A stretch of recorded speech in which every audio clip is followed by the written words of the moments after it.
Hey everybody, what's going on? Hexlex here. I got another Master Duel video for you. So this time we're coming at you with a branded Agido Tearlaments deck profile.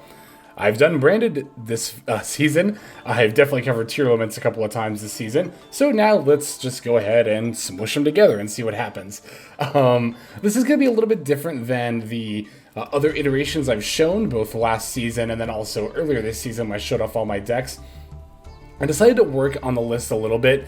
I ended up kind of making it like less of a branded deck and more of a Tearlaments deck. Ended up taking out stuff like branded in red, the Despia Tragedies, and Ad Libitum, as well as ousting most of the... I just realized there are 14 cards in this extra deck. I just now realized there are 14 cards in this extra deck. Well, if I were to add another one, what would it be? I'd have to think about it, but like, I don't know, probably just like a Masquerade. I can't believe I just now realized I wasn't playing with a full extra deck. That's great. It's like that one time I was playing Runic Sprite and I forgot Flashing Fires, I realized after I made the deck profile. Anyway, so, the adjustments that I have made here are, again, less branded and Despia stuff. Not even necessarily more Tearlaments stuff, although we did sneak in like another Sulliek and a Cryme. But honestly, most of what I added is just like more disruption, namely the Ash Blossoms. The old list was kind of all gas. The only real disruption we had aside from like Shufflers and Kelbek was just Maxx. And to be fair, all gas is a method by which I've liked playing branded Despia in the past. But in this Tearlament meta, I think you need like a little bit more interaction just to kind of keep up there. So I decided to make it more in line with, again, more of a Tearlaments deck than a branded deck. But we're still playing the 2 Albazes as well as 2 Alubers, although I will say in testing, like with this list in particular, I was looking also at the list that got second place for MCS Week 13 that was run by -1. They used a branded Agido Tearlaments, but they weren't even playing Alubers, and they only played 1 Albaz. Like literally 1 Albaz and 3 branded Fusion, I think, were like their only branded Despia cards in the main.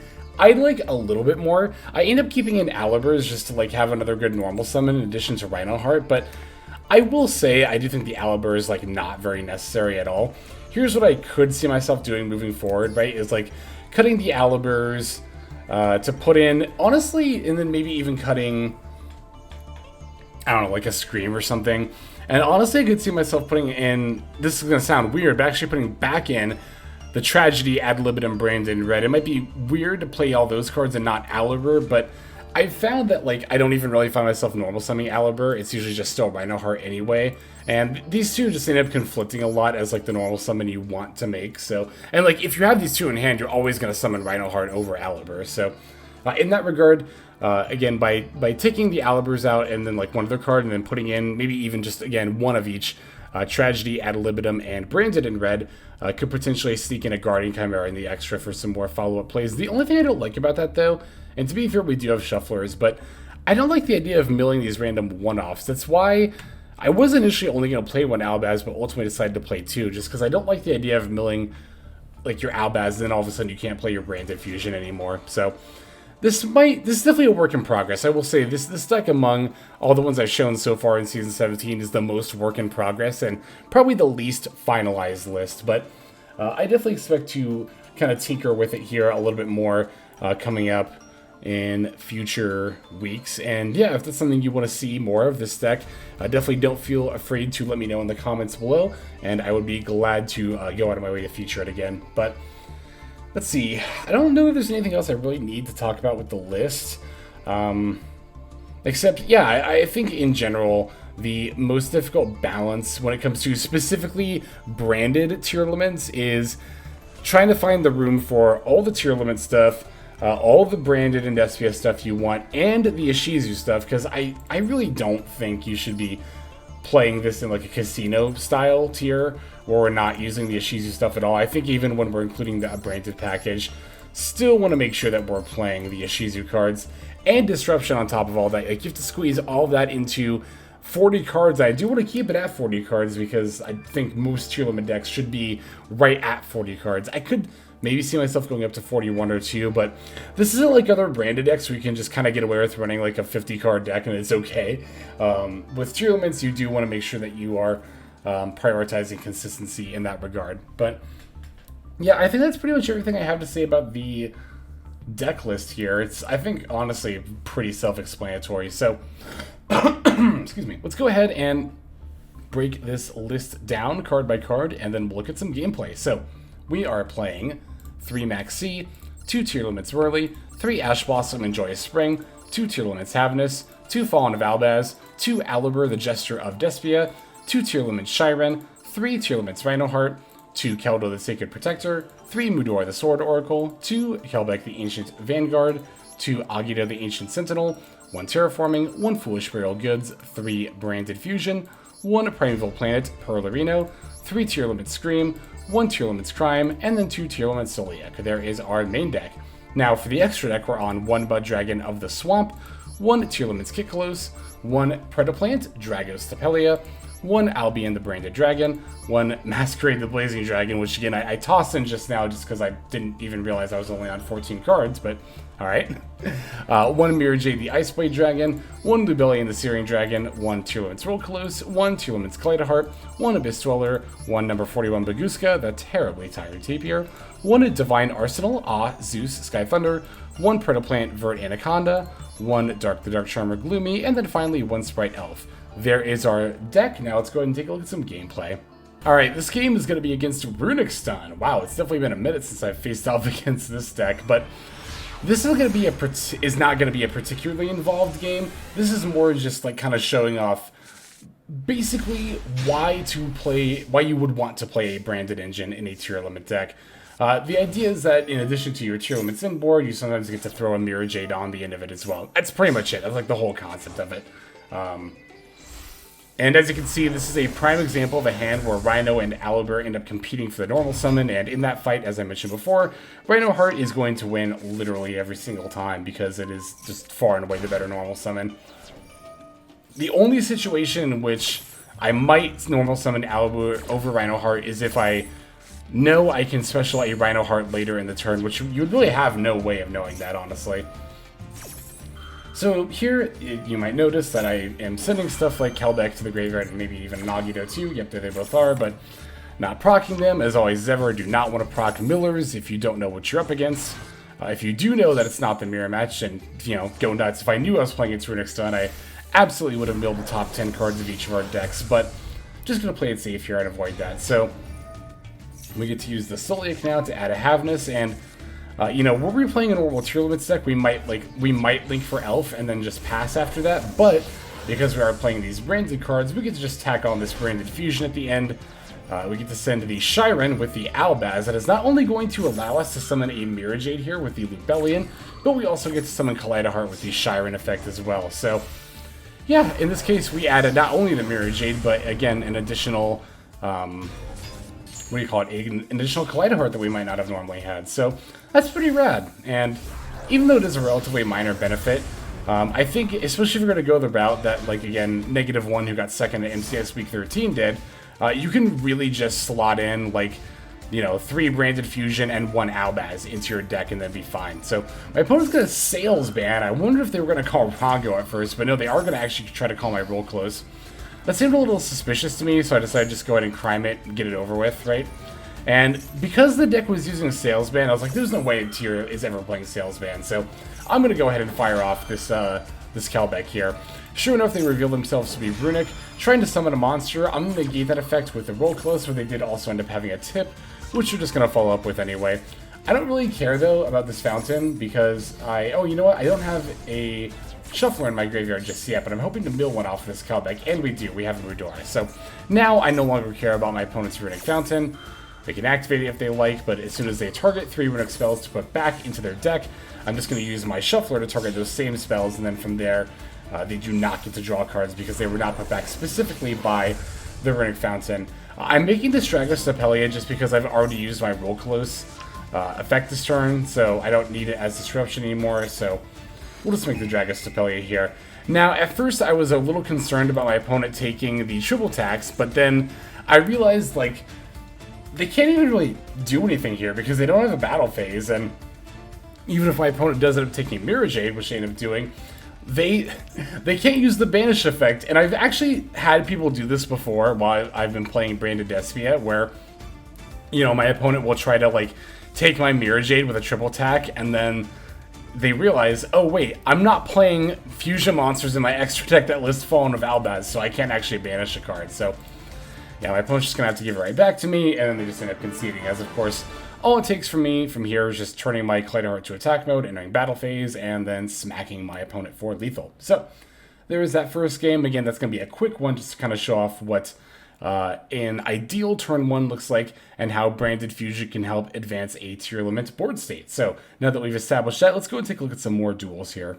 Alright, this next game is going to be a quote-unquote mirror match. It's not going to be exactly Branded Tier versus Branded Tier. My opponent's just going to be on regular Tearlaments, but to be fair, I don't know. My list is like close enough that I might as well also be on Tearlaments, but as you can see, this hand is going to be notably tier-free, so much like the Johnson, what is it, the Johnson & Johnson shampoo, no tears.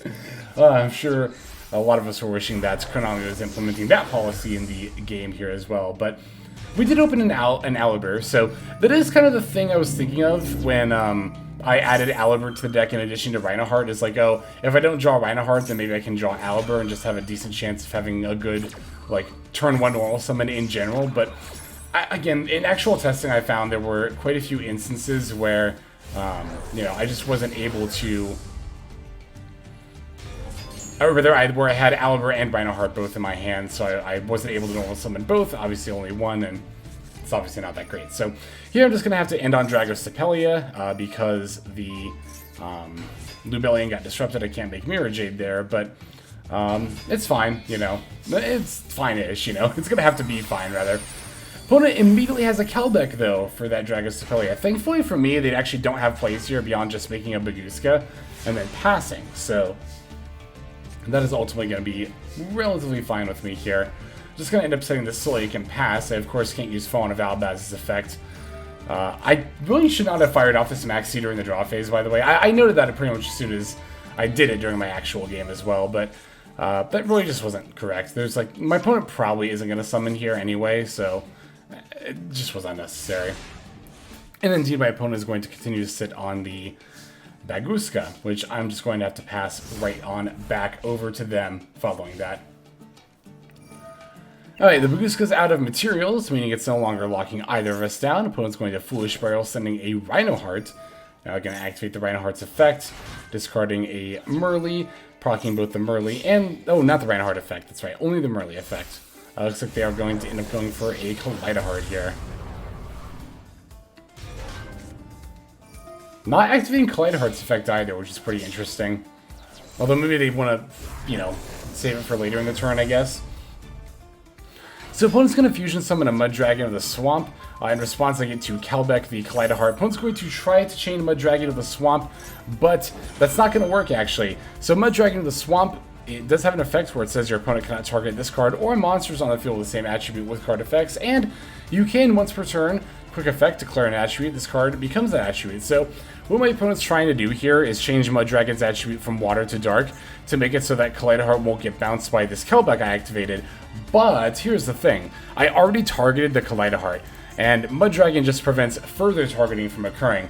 Since I've already fulfilled the condition of targeting the special summon monster my opponent controls, I still get to special the Kelbek and return the Kaliedo-Heart to hand. It's not actually going to stop that. I do get to summon my Havnis, though. That's pretty cool. My opponent did allow me to do that. So, yeah, they're just going to concede at this point. As I've already previously stated, they've more or less handed me the win there. I mean, to be fair, things weren't looking super great for them either way. Again, not really sure why they didn't proc either the Reinoheart or the Kaliedo-Heart effect. Maybe if they had procced both effects, things might have been a little bit different, but, you know, as always, we will definitely take the W and just move on. So, let's go ahead and do just that. Let's move on to our next duel. Next opponent is going to, once again, be on Tearlaments. I don't really think that comes to a surprise to much of anybody anymore. But that is the deck we are fighting. But we shall continue to fight. We're going second here. Don't have any disruption in our hand, so not looking super great. But our hand does have a lot of gas. To be fair, this is pretty much just a regular Tearlament hand. I don't really have any branded cards in hand. Opponent is doing, I don't know, tier stuff. I do kind of find myself encountering this issue a little bit. Like, there's only so many different things you can say about the Tearlaments mirror match before you are, like, kind of devolving. I mean, we saw this with MBT hosting week 13 of the MCS as well, where it was just like, yep, it's another tier mirror. Don't really know what else to say about it. I mean, of course there are specific decision points that we can potentially talk about, but I mean, not really here. My opponent right now, my opponent's just like kind of doing stuff. To be fair though, I mean, my opponent is whiffing. They're not like completely whiffing, but they're not doing anything like super duper scary here. Like, yeah, they get to add, like, yeah, they get to summon Rulkallos and then add a monster and a spell or a trap, but I mean, this is all just like standard fair stuff as far as the tier mirror goes. I think some people, even when playing in the Tearlaments mirror match, end up getting intimidated by Tearlaments. Like, you'll see your opponent do all this stuff and be like, God, how could I ever catch up? I mean, like, I know I'm playing the same deck, but they're already so far ahead. But the funny thing is that, like, tier boards sometimes aren't too difficult to dismantle by another Tearlaments deck. It's very situationally dependent, but here I'm going to try to use the Kelbek to force my opponent's Rulkallos. They are going to activate the effect, and well, I don't get to put the Rulkallos back in the extra deck. I do at the very least get to go ahead and pull off a double mill here. And my opponent's already used all of their Fuser's effects, so there is, and they've already used Scream and Sulliek, so there's like, aside from putting Shufflers in their graveyard, I'm not going to get punished for activating Agido and Kelbek here, like, whatsoever. It's literally only going to serve to extend my own board state, so this might look really scary, right? You look at my opponent's board, and it's like, even with a full hand, like, how are you going to come back from that? They can negate your summons, they can potentially bounce your cards, they can make a rank 4 and or a Sprite Elf, but it's actually not going to be that bad. They are going to end up going for a rank 4 here. It's going to be the Dugaris, though. I don't understand why my opponent went for Dugaris here. They really should have just gone for Abyss Dweller, especially because you know by this point that it's the mirror. Maybe because they saw the Aluber, and the Albaz, maybe they thought that, like, actually I milled both Aluber here. Maybe they thought I was more into the branded Despia side of things than the Tearlaments side of things, but oh, I guess they made Dugaris because they were just going to link it off for Sprite Elf. But again, I just think a Dweller, once you know that you're up against Tearlaments, it just probably is right to make Dweller, in addition to Rulkallos and Kaliedo-Heart here. So, I do get to start with, you know, one extra card in hand, so that's nice. Gonna start off with my Keldo's effect, sending the Mudora, because I know my opponent's going to just try to Sprite Elf right away, so I want to stop that as soon as possible, and I get to do just that. So, one of the cool ways that you can catch up very easily in a Tearlaments mirror match is something that I'm gonna try to, you know, end up going for here, which is a Dweller into Zeus. So, even if your opponent has a bunch of scary things like the Rulkallos and the Kaliedo-Heart on the board, if you activate Abyss Dweller, battle, and then go into a Zeus, that will, of course, stop your opponent from being able to bring back their big fusion monsters or search off of a potential face-down Sulliek or something like that. To be fair, we do have to make sure that we bait out the Sulliek, which I highly suspect my opponent's back row is. Well, not even suspect, right? They searched it. Yeah, they searched it last turn, so I know it's Sulliek. But I want to force the Sulliek before I go into a Dweller Zeus, which is why I'm making a Kitkallos here. Even if my opponent had not chained the Sulliek to the Kitkallos effect, I could also, I still have my normal summon actually, if I recall correctly. Yes, I do. So, could also potentially normal summon the Reinoheart and try to use that to bait out the Sulliek. But either way, now all my opponent's responses have been cleared, so I'm just going to go for a Dweller, move to battle phase, battle over the Sprite Elf, activate Dweller's effect, detaching the Keldo, main phase 2, we get to summon our Zeus, and the cool thing is here, is not only do we get to wipe our opponent's board, we also get to mill 5 with our own Kitkallos. I also still have a normal summon, so I still get to normal summon this Reinoheart too, which is pretty rad. And hey, look at that, we even get to use the Scream to add a Cryme here. Let's activate Reinoheart's effect, send a Scheiren. Now we'll use Scheiren in order to make a Rulkallos. And then boom, set Sulliek, set Cryme, say go. Don't really see how my opponent's going to come back now. They don't have anything in their graveyard, not even Shufflers anymore. We've managed to completely grind them out of pretty much any resource whatsoever. And we have not only the monster effect negate of the Sulliek, as well as the special summon negate of the Rulkallos, but we even have the counter trap Cryme as a backup plan as well. So, opponent's going to pass back over to us after T setting. We top deck the Terraforming. The Perlerino's in the yard, but we'll just use a Shuffler to put it back because, you know, opponent doesn't really have anything. Opponent's going to try to flip up Exchange of the Spirit. I think this was actually a different video, but this was 2 times in the same day that I recorded all the games for the last 2 videos. But 2 times one day, someone's actually flipping up a face-down Exchange of the Spirit to try to activate against me. That's not going to fly, though, at all. I definitely don't need my opponent loading up their graveyard. So we are absolutely just going to use this Cryme, this Tearlaments Cryme, in order to put back that Exchange of the Spirit and negate it, at which point the opponent is just going to go ahead and concede. So we do have one more duel to take a look at before we finish off the video. Let's go straight into that. And our final duel is going to be against the IRS themselves. No, that's really my opponent's username, is the IRS. Now, you would think a deck named, or a user named after the IRS would be playing the Taxman, aka Masquerade, aka Branded Despia, but opponent's actually going to end up being on Sword Soul Tenyi here. So, this is going to be another opening hand where we are admittedly doing more Tearlaments stuff than Branded stuff, but also, given the way we've built our deck, this particular iteration of Branded Tearlament is definitely, like, again, it's more of a Tearlament deck with sometimes Branded Fusion stapled onto the play as well. Now here, I actually don't end up really milling anything off of either my Scream or my Scheiren, just a Scream to search a Sulliek. So I'm just going to have to make do with what I have on board, which is pretty much just Sulliek, and then the Kelbek for Disruption as well. I do have a Mudora in my graveyard too. So opponent's going to start by using the Emergence for a Longyan. Then they normal summon a Taya. In response to the Taya, I'm going to mill my top 3. I end up hitting a Mudora, but more importantly a Kelbek, which I'm going to trigger now that I know my opponent's not on tier as well. That will allow me to proc the Havnis. But there's one other thing that I'm noting in my opponent's graveyard here, and that's just stuff that they can banish for the Taya.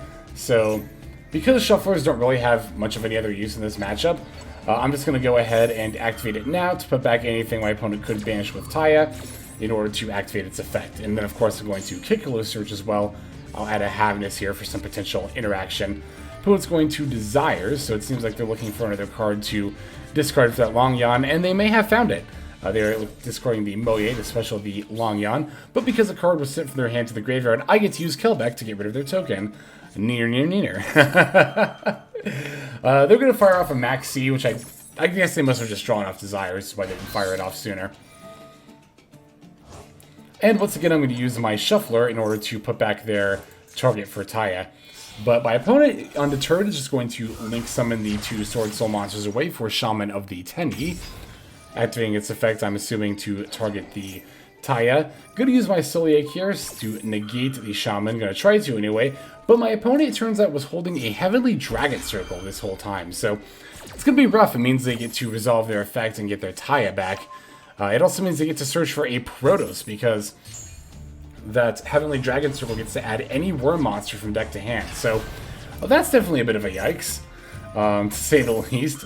Opponent's going to special a Protos and call Dark. I'm going to chain Havnis in response. That looks a little weird, but I do still get to potentially summon, multiple monsters here. One of them is definitely going to be the Rulkallos. Since Rulkallos is not dark, she's actually just water.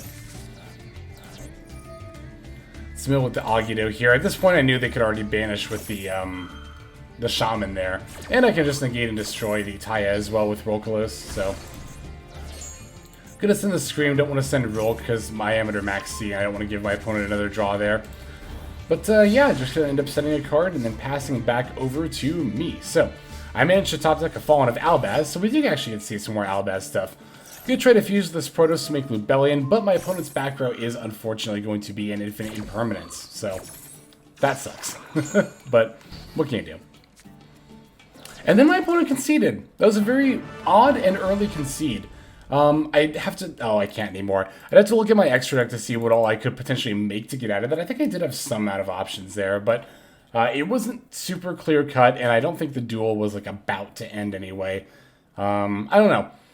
I could have tried to potentially make a Kaliedo-Heart somehow, but I'm trying to think how a rank 4 would help me go into that. Either way, it was a little bit of an early concede from the opponent there, but it happens, and of course we will always take a relatively free win. Definitely. So, that's going to go ahead and do it for these duels. Thank you all very much for watching. Let's just go ahead and move now to our outro. Alright everybody, thank you so much for watching all the way to the very end of the video like this. That means a whole lot to me. Not just personally, but it's also a great way of supporting the channel as well. If you're interested in supporting the channel in other means, you can of course feel free to comment and or subscribe right here on YouTube. I'm always looking to the comments section. You guys leave some pretty awesome feedback as far as like constructive criticism goes when it comes to deck building, gameplay, channel content, all that stuff. So feel free to leave your opinion down there. I will be sure to take a look at that there. And then subscribing is going to be the best way to get notifications of when these videos drop. That does happen every day, by the way, so if you're looking for daily Master Duel content, you've come to the right place. And there are more places where you can get some daily Master Duel content. If you check out the description below, follow the top link over to my Patreon page. There for just $5 a month, which is as much as you pay for a booster pack. You'll find a lot more value than a pack full of filler over there. We've got some previews for content upcoming here on the channel. We've got some exclusive games that are only posted over on Patreon over there. We've got some Q&As, and then you can also have your name featured in this lovely credit sequence where I thank all of the people who are helping contribute over there on Patreon. It's a huge support to the channel, and it really means a lot as well. So thank you everyone who is donating that is featured here on screen. And again, you know, it's not just a pure donation. You do get some more daily Master Duel content over there just for being a part of the Patreon. But I think that's about all the time that I have for today's video. Once again, I just want to thank you so very much for sticking all the way to the end of the video. Again, it just means a lot as I do put a decent amount of work into getting these videos out every single day. But that's about all the time that I've got for now. So without further ado, this is Xlex. I'm signing out, and I hope you have a fantastic day.